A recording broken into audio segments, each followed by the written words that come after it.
Assalamu alaikum, family. You're tuned into the Sajdah Wendy Muhammad Saturday morning coffee talks. Let me get my videos together here for you. We're going to talk today about something that's interesting, and I'm noticing that our LinkedIn users are not able to see us this morning, so you'll have to tune in somewhere else. But I want to talk about the cost of authenticity. And, people tell us be ourselves. But what they rarely tell us is that authenticity is expensive. Sometimes it costs you your identity. Sometimes it'll cost you relationships. Um, Sometimes it'll cost you comfort. And sometimes it'll actually cost you money. And so I took a few notes on this subject, and we're going to come right back, give y'all time to get in the room.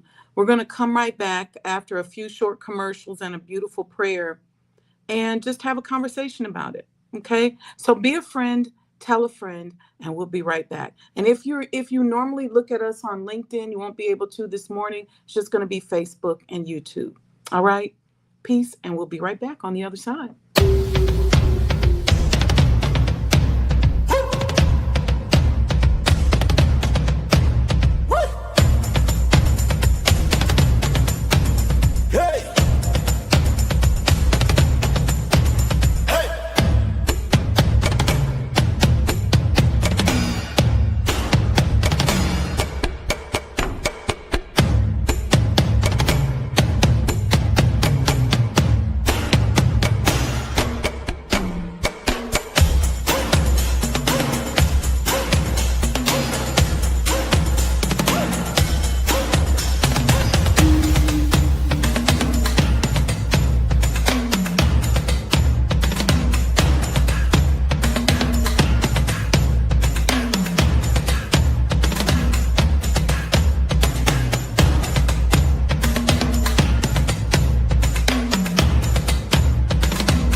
O Allah, guide me among those whom Thou hast guided aright, and preserve me among those whom Thou hast preserved, and befriend me among those whom Thou hast befriended.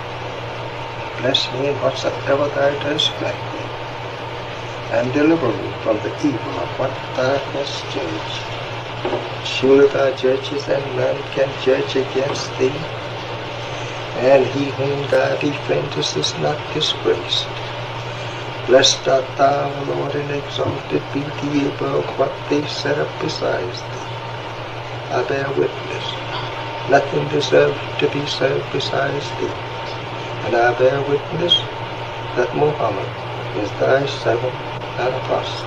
Amen.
Assalamu alaikum, family. Peace be unto you. Welcome to the Sajdah Morning Coffee Talks. I'm your host, Sister Sajdah. I hope everybody's doing well this morning. I am sending you good energy, wishing you more goodness than you've ever experienced or imagined. And this morning, we're going to talk. I got some notes here. So if you see me looking to the side, I'm looking over here at my notes. But we're going to talk a little bit today about the cost of authenticity.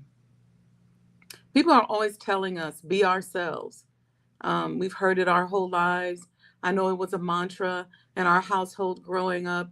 We couldn't be followers, we had to be ourselves. And it's something that I am so grateful for because I'm very much aware of the cost of being myself, and I'm not afraid of the cost of being myself, especially in today's world where we spend so much time trying to be something that we're not, trying to be all things to all people. But I want to talk about what authenticity costs us, not in a negative way, but in a way that helps to raise our awareness so that we understand what we're dealing with. Because here's the thing, a lot of us, what makes us fake and phony, and I don't mean to be insulting to anybody, but what makes us fake is our lack of acknowledgement or even our lack of desire to interact with the cost of being authentic. And it's been now, wow, probably like 2008 or 9 when I started what I called the authenticity movement. And I started calling myself the authenticity coach because my goal was to help people discover, own, and monetize their authentic self. That was my main goal. And I still do authenticity coaching. And the whole authenticity coaching movement was born out of my spirituality, my upbringing, my education. And I saw where being authentic would be what would get us paid and make us most successful in life. Um, and it was born, I would say, sparked out of not one of the last conversation that I had with my father before he passed. And we were talking on the phone, and he just kept repeating to me who I am.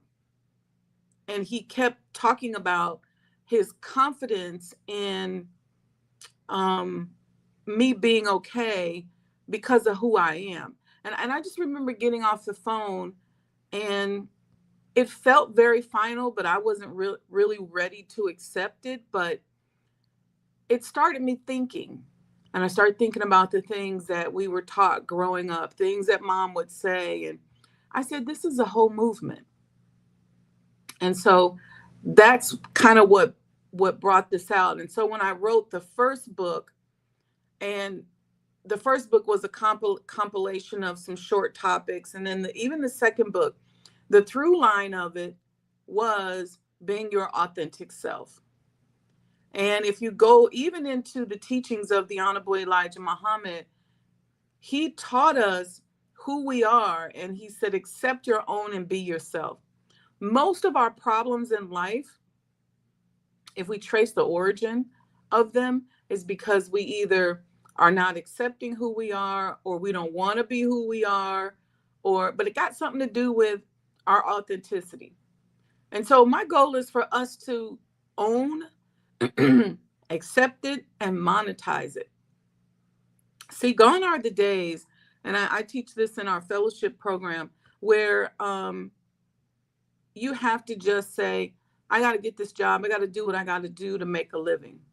Because the market is not flourishing like that anymore. So now you got to figure out, okay, who am I? how do I make money? How do I figure out who I am? Because 9 times out of 10, this job that I get, it's not going to last 10 years. I'd be lucky if it lasts 3 to 5 years. So I got to find a through line into who I am so that I can keep building a personal portfolio and move on once this particular job ends. So let's raise our awareness a little bit about what authenticity costs us. Because if we're going to own and monetize our authenticity, there's an investment we have to make into being our authentic self. There's a cost of obtaining that return on investment if we're going to be our authentic self, right? So the first thing that often happens when we go down the road of saying, you know what, I'm just going to be myself. I'm going to accept my own and be myself. However you define that, however that's defined to you. You may just say, you know what, I'm about to be a Muslim. I'm going to accept my own and be myself. I know that I am an original. I'm a member of the original man's community. However you want to say it, maker, the owner, the cream of the plant, or however you want to say it. Or if you just say, you know what, I've been living this sort of fake life. Here's what it meant to me. And I've had various phases and various levels of this. I am so grateful for the teachings of the Honorable Elijah Muhammad, because it really helped me to reconcile things. Because I grew up as a lover of world history. I grew up very empathic, somebody that has spiritual experiences all the time. And so I've had experiences of myself. You could call it parallel timelines. You could call it going back in history. Thousands of years. I've seen myself thousands of years ago. I've seen myself, I've seen the through line of me in other people that show up as ancestors. I could look at a world history book and read something and just sit there and go off into it and place myself in that space, whether it's Mesopotamia, ancient Asia, whatever. I've always had those kinds of experiences. So when I learned that we are descendants of the Most High God, when I learned the answer to the question, who is the original man? When I learned these parts of the teachings, I began to reconcile those little peaks in different dimensions of who I am. I started to reconcile that. I said, I got it. I get this. It became so clear to me. I grew up Catholic, studying the Holy Trinity and the catechisms with my grandmother. I would read them just like, she did. She'd get up in the morning, she'd have her coffee, she'd be reading that catechism about the Holy Trinity. I got it. I was like, oh, I got this. But what took me a while is how to reconcile the lanes of existence that I had created in myself. So there was that spiritual side of me that was having all these experiences, that just got so many things on so much on the spiritual level, who had that down pat, who was like into her faith. There was that lane. There was the professional lane, the corporate lane, if you will, that had struggled, because where I saw myself professionally, I was working my way there and going into an environment that didn't necessarily always accept where I thought I needed to be. Again, and many of you all know this as having been a staffer for the Honorable Minister Louis Farrakhan. say Stafford, so you guys get it, you relate, you understand. We didn't necessarily call it that, but that's basically in essence what it is. It helped me to begin to define some of that, but I still had these different lanes. Um, and so there were all these different lanes. And so I kind of operated in this sort of schizophrenic way of being, kind of code switching and not letting, leaving parts of myself at home. And it was just, to me, a very chaotic and psychotic way of being. And so when my father was having that conversation with me about, in essence, about my authentic self, it started me to thinking. And I remember vividly that I was deep into the struggle of these different lanes that I was trying to pull together. And I distinctly remember the night close to 10 p.m. when my mom called to tell me that my father had transitioned. And I felt these lanes collapse. It felt like this. They collapsed into one. And so now I knew it was good. I knew it was for the good because I started bringing it back to the last conversation I had with him. I felt the acknowledgement of his transition collapsed those realities. But now I have to figure out, how do I navigate the cost of having that glimpse into my authentic self? And I knew it was an evolution process, but there was a cost. And I want to talk about that today. Okay.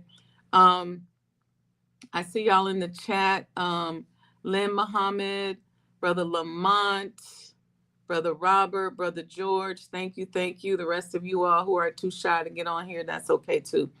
Let's talk about authenticity and how it oftentimes costs us our approval. Because we all seek belonging. My mom always talks about somebody having a sense of belonging. We're all seeking that.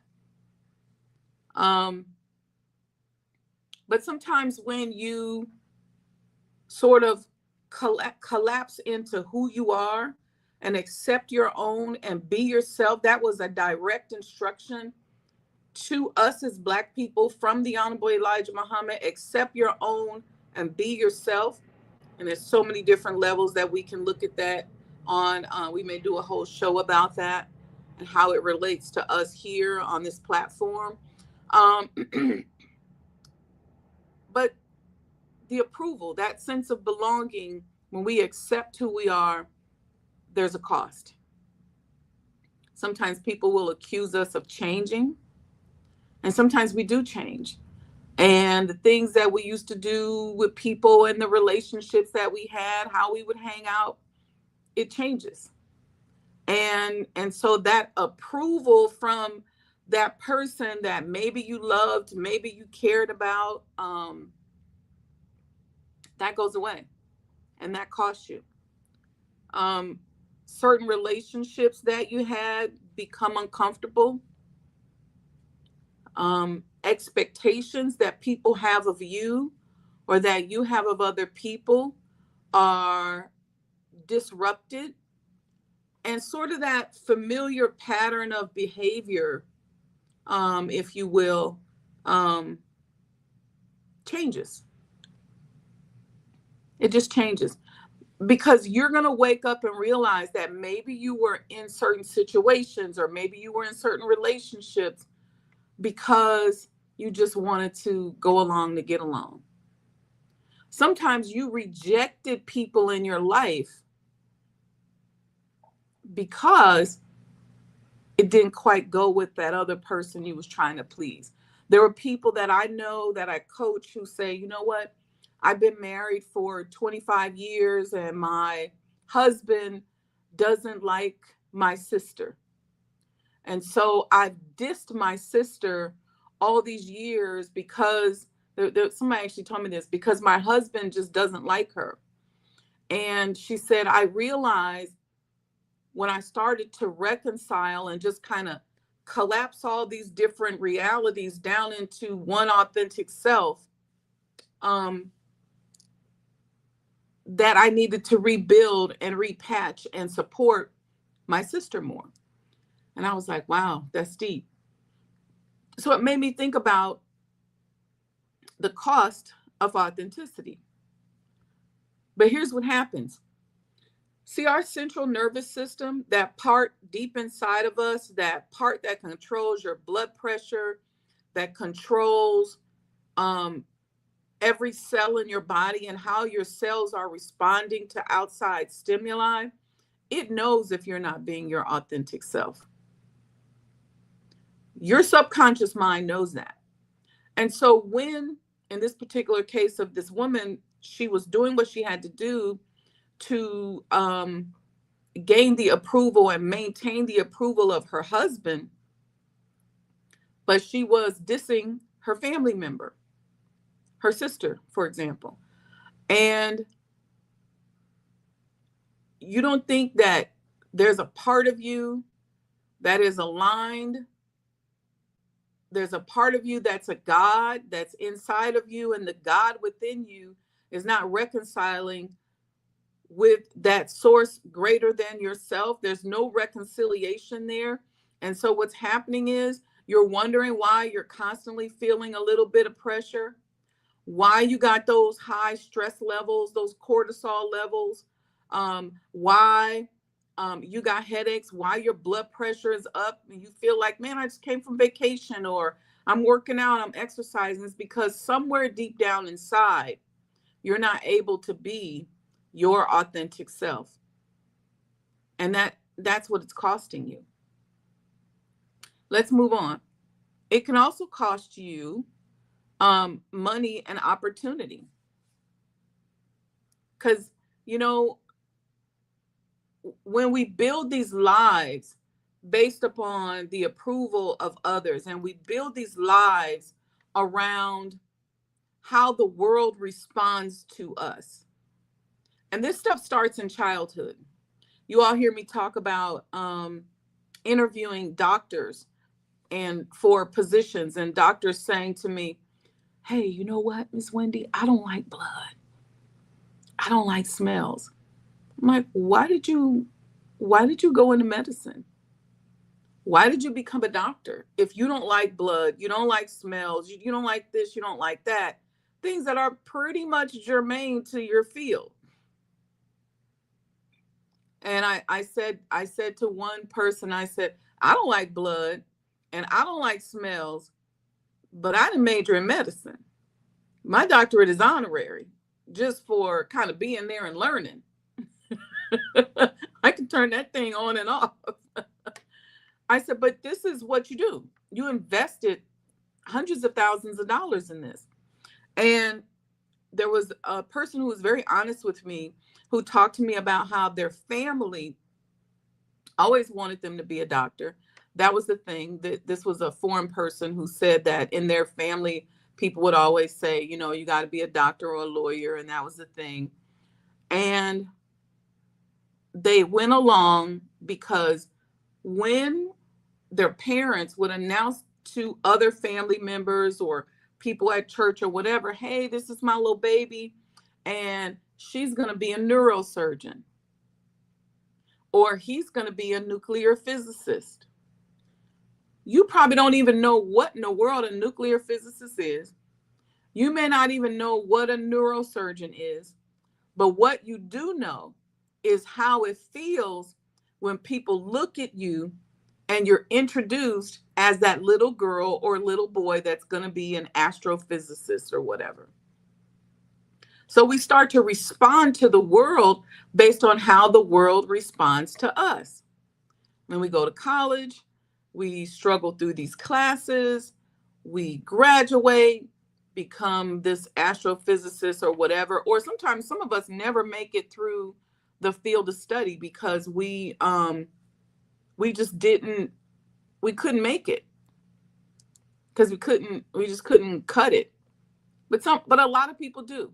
A lot of people navigate through and they do, but they're going through the world chasing that childhood feeling, that feeling they got when they were little, um, that made them feel good, right? So, and I will let me share a couple things about myself so that I have no problem using my experiences and my life experiences to help you guys get this. I'm gonna give you two examples. That deeply spiritual side of me, that somewhere around 10 or 11 years old, I started to hide. Um, Let me see, maybe about 9 or 10. But it started to get really powerful where I would, have visions, see things. My brother laughs and tells a joke how I'd sit in the yard and I might get stung by a bee, but I'm so into these experiences that I was having. But there was really no way of, I didn't know how to articulate them. And I didn't know how to um, share them in a way that brought the right type of response. So I started to kind of push it down a little bit. But what I always got a good response from is the fact that I started reading at 4. Nobody really taught me how to read. My mom would just, it was so cool the way my mom helped to develop my gifts, because instead of sitting down going, you know, see Jane run or Jack and Jill went up the hill. I never experienced any of that. If I was 5, and I was like in kindergarten, she would bring home first and second grade or second and third grade workbooks for me to do. And then when I got in the second or third grade, she'd bring home fifth grade stuff. And by the time I got to junior high school, I was clearly reading like adult college level stuff. Um, my uncle would sneak and let me do some of his college homework. I was there, but that was how I started to receive that reward from using my brain and from thinking. But I did not have a reconciliation between how the brain worked and how my brain worked and how it tied into my spirituality until I was much older. So I started to see the world through the best lens. Not that I was going to be a doctor, not that I was going to be this or that, but just that I was smart and I could understand these concepts. And there was really no limit on the types of concepts that I could understand. So I went to college, I took a bunch of classes, um, studied a bunch of different stuff, and then even constructed a career that allowed me to utilize what was most rewarding to me. So becoming first an auditor and then a consultant, was built on the fact that during the course of a year, I could be in and out of a lot of different environments, meet with a lot of different people, and I didn't have to sit at the same desk.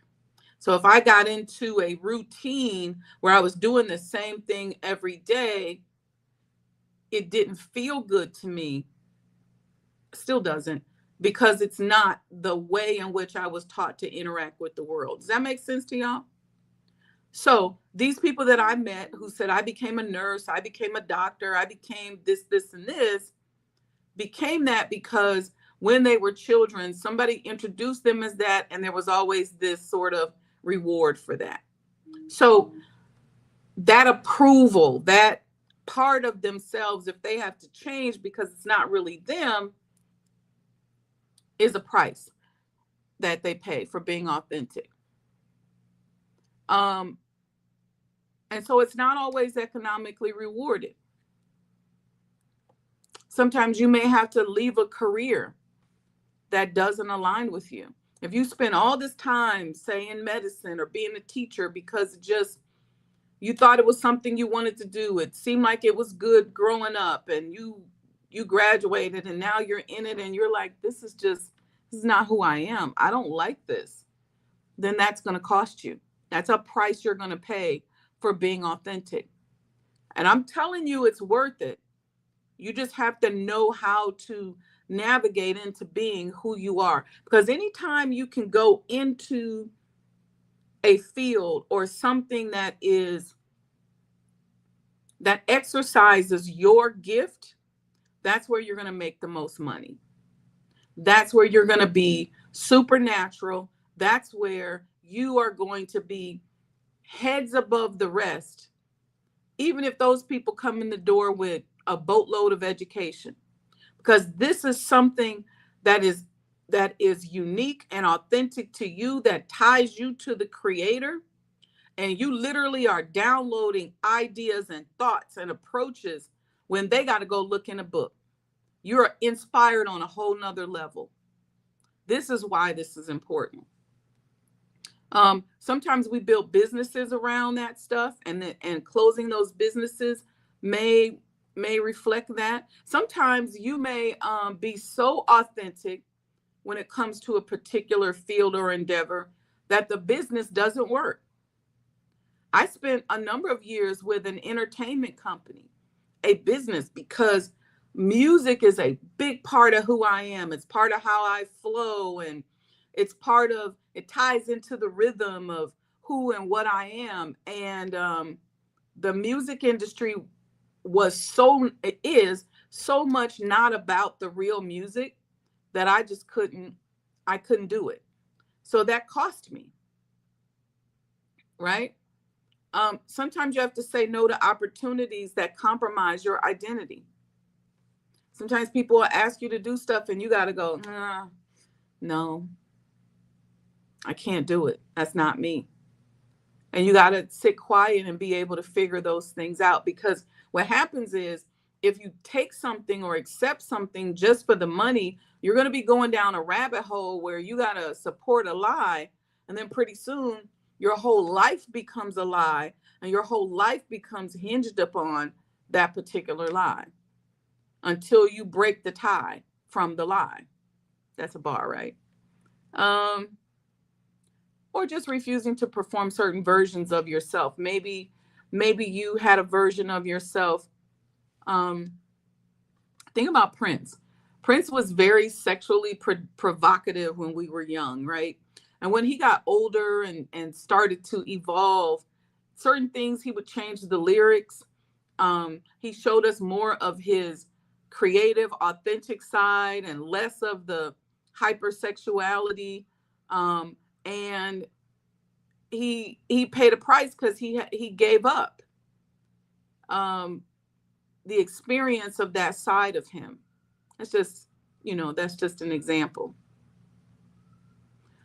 And let me say this: when you give up something in your quest to be your authentic self, there is a grieving process.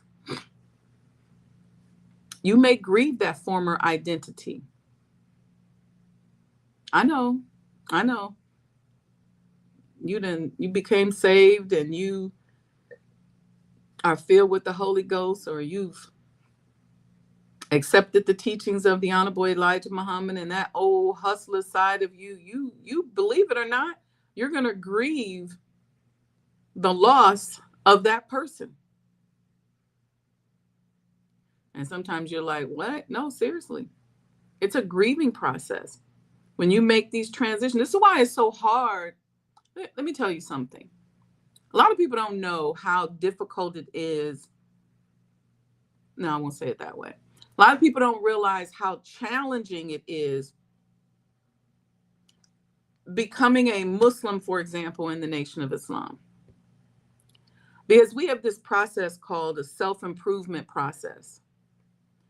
And basically, the hardcore study of it is a series of study guides and these are my words based on a revelation given to the Honorable Minister Louis Farrakhan, entitled Self-Improvement, the Basis of Community Development.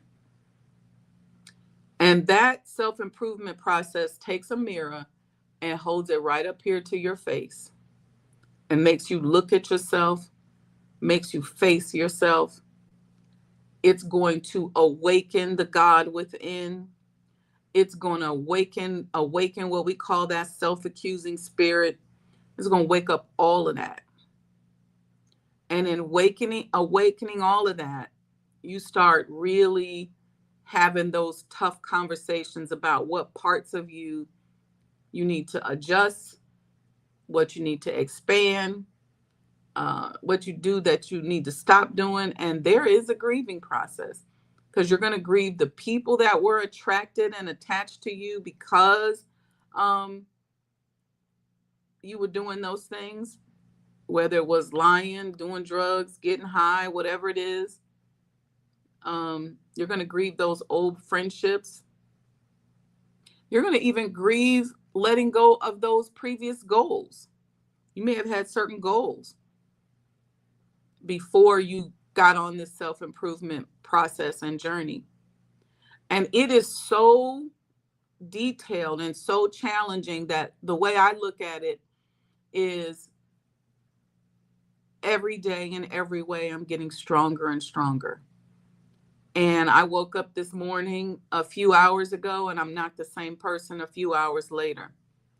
That's how fast the God within you and your self-accusing spirit is pushing you to evolve and grow. Just that fast. So you're going to grieve. You're going to grieve those previous goals. You're going to grieve those unrealistic expectations that you may have had of yourself. You're going to grieve those relationships. I wrote this down this morning. Growth is sometimes less about becoming someone new and more about meeting the person who was buried underneath the survival. So when we're trying to survive, because, and believe it or not, it's not always tied to money. Survival is not always tied to money. See, when your ego gets involved, the ego starts going into survival mode. The ego starts going, hey, what do we got to do to make it? How do we survive? And so the ego will put you in survival mode. And so when you start going down that self-improvement road, rising above emotions, overcoming difficulties, struggling for balance, recognizing the God within, all of this stuff, the ego, certain aspects of the ego is dying. And so you're going to grieve that too. So I'll read that again. It says, growth is sometimes less about becoming someone new and more about meeting the person who was buried underneath survival. And I look myself in the mirror all the time and I say, you know what? I'm so honored to meet you. Because I know it's a new me. It's a new me this morning than the one that was here yesterday. And I say, I'm so honored to meet you. And I'm so open and excited for experiences that you're going to bring into where we are. And I'm ready. I'm excited. I'm happy. I'm honored to meet you. That probably sounds crazy, but that's just me talking to all my authentic selves. But let me real quick, in these last few minutes we have, let's talk about these benefits. Because when we're not authentic, when we're being inauthentic, it is exhausting. It is exhausting. You out here, you code switching, you got to do all this stuff. When you get done at the end of the day and you want to walk into your house, hopefully you got this freedom where you can walk into the house and just go, just strip down and just say, man. That's why sometimes we're so tired.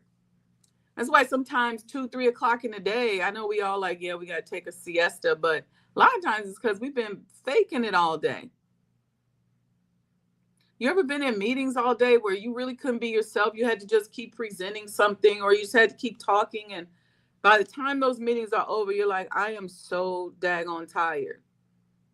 It's because it's exhausting being your not being your authentic self. So here's what you also have to do.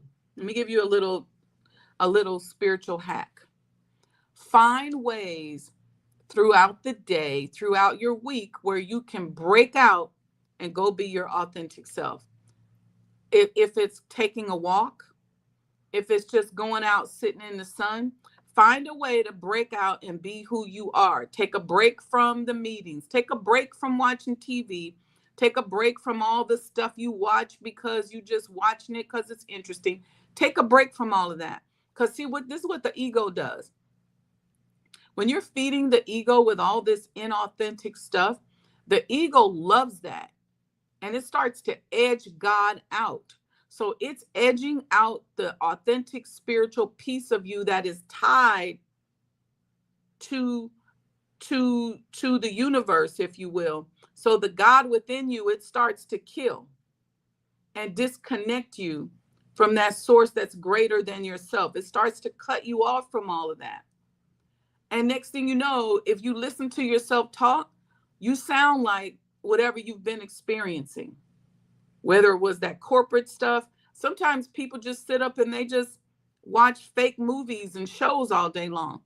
And they believe that stuff is true. And it's because the ego now is saying, aha, got you. You keep feeding me all this garbage, all this fake stuff. I'm going to keep sucking it in. I'm going to edge God out. I'm going to take away your discernment. I'm going to take away your ability to think straight. I'm going to take away your ability to understand that I'm a liar. Because I'm going to make you think that this over here is real.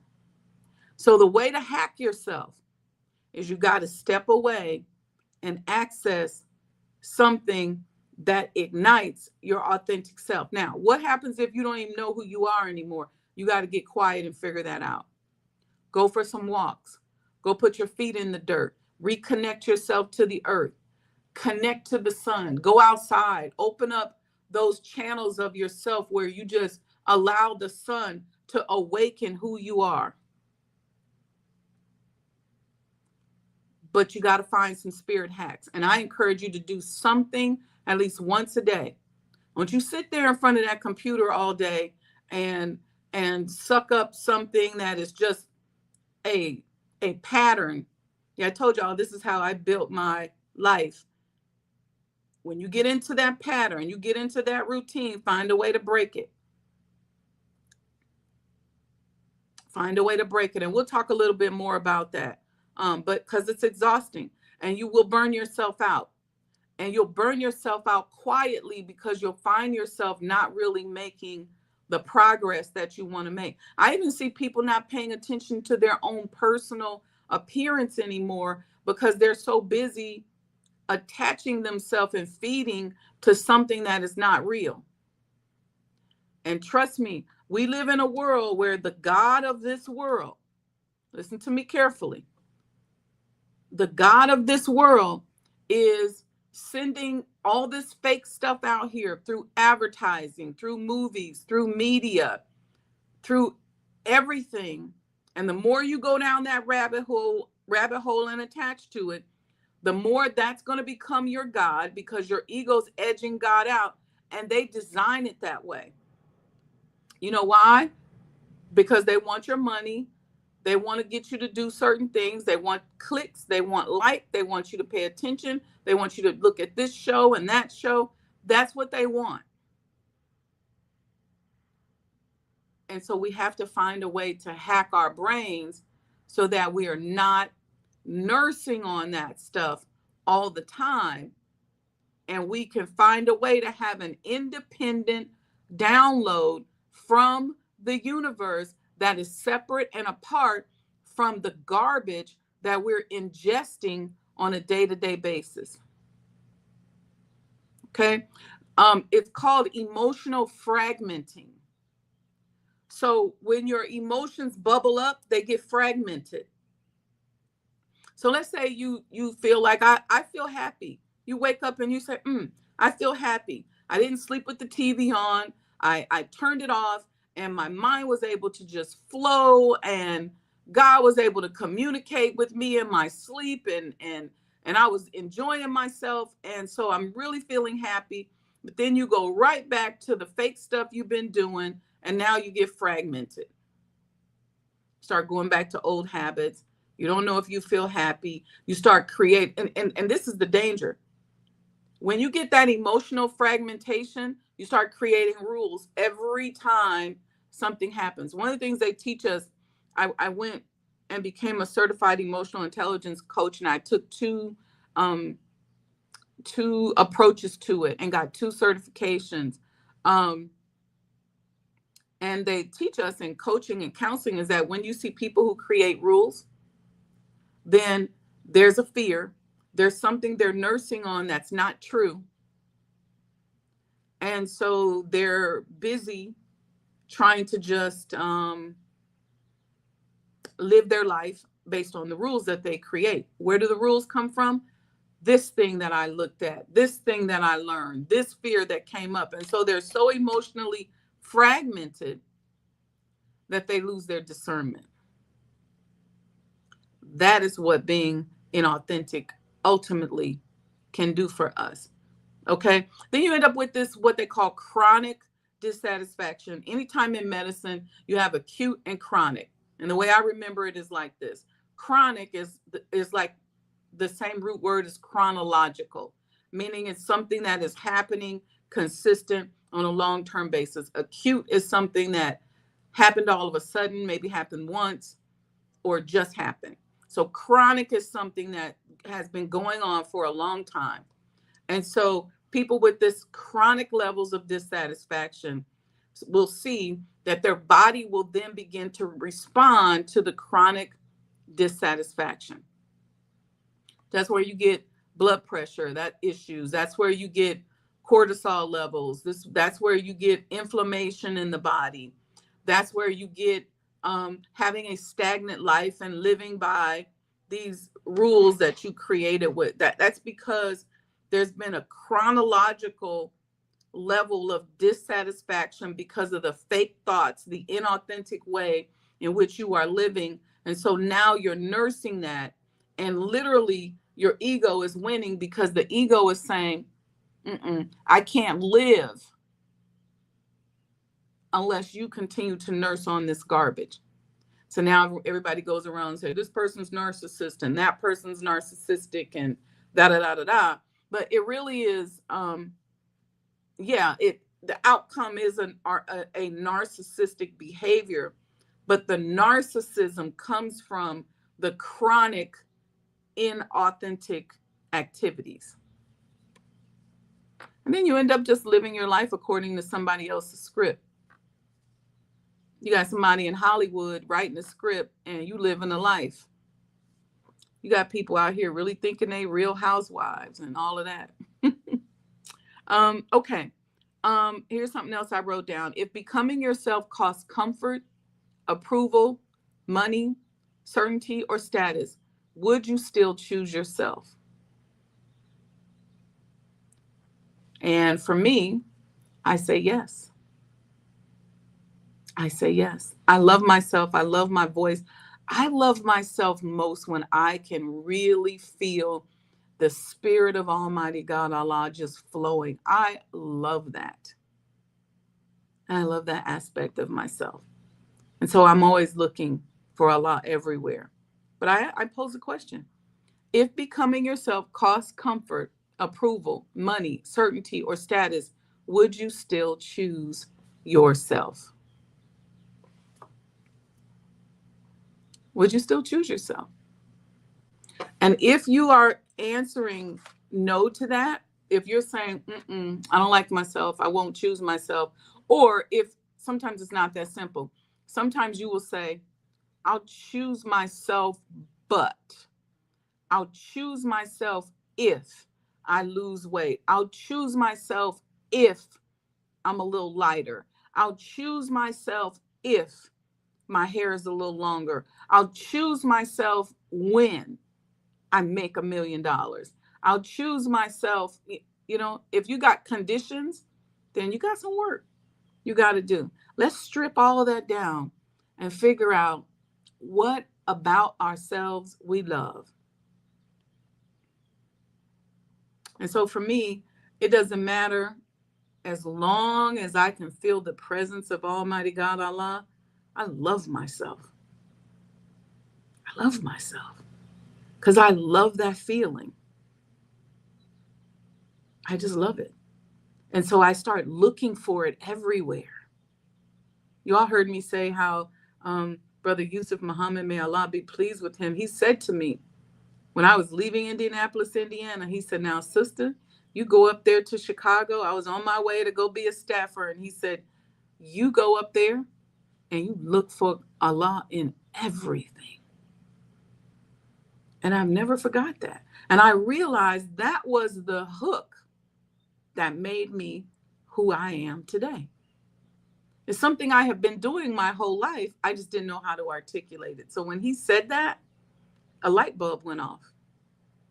And then his wife yelled across from the other side of the room. She said, and when you find it, guard it like a little baby.